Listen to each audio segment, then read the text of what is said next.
Assalamualaikum warahmatullahi wabarakatuh. Sobat Uhas, kali ini saya ingin membahas suatu hal yang sebenarnya sederhana, tetapi ini sering ditanyakan oleh beberapa pelaku usaha yang saya temui. Persoalannya ada seperti ini.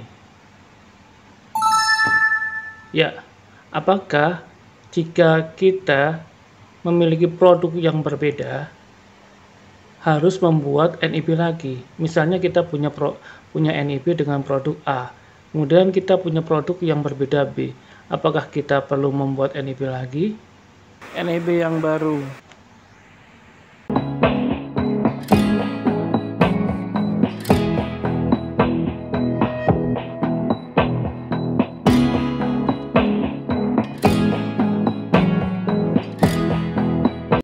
Hai Sobat Uhas, meneruskan pertanyaan yang tadi ya, apakah kalau kita memiliki produk yang berbeda harus bikin NIB lagi?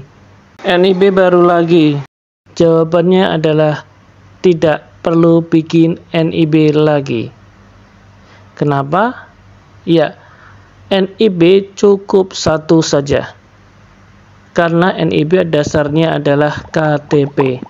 Ketika kita membuat NIB, kita memasukkan nomor KTP kita.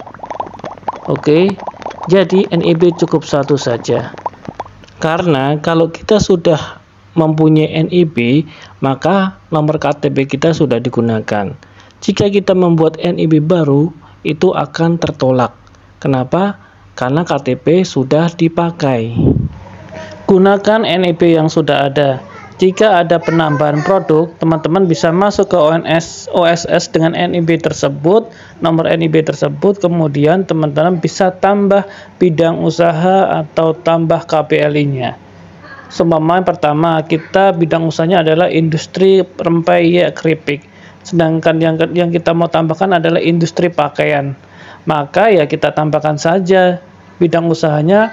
Caranya bagaimana? Caranya ada di tutorialnya, ada di deskripsi ya, bagaimana cara untuk menambah bidang usaha atau KPLI. Intinya masuk ke OSS lagi, kemudian di menu pengembangan. Nah, di menu pengembangan ini teman-teman bisa menambahkan KPLI yang diinginkan. Contohnya seperti NIB ini. NIB ada dua lembar. Lembar pertama adalah data pelaku usaha, lembar kedua adalah data bidang usaha dan atau KPLI-nya. Contohnya di sini ya, di lembar keduanya ada 1, 2, 3, 4, 5, ada 5 KPLI atau bidang usaha. Contohnya seperti bidang usaha industri minyak atsiri, bidang usaha industri produk roti dan kue, dan bidang usaha industri bumbu masak dan penyedap masakan. Jadi cukup satu NIB saja untuk berbagai macam bidang usaha atau berbagai macam produk. Terima kasih teman-teman, semoga sukses dan dapat dipraktekkan. Wassalamualaikum warahmatullahi wabarakatuh.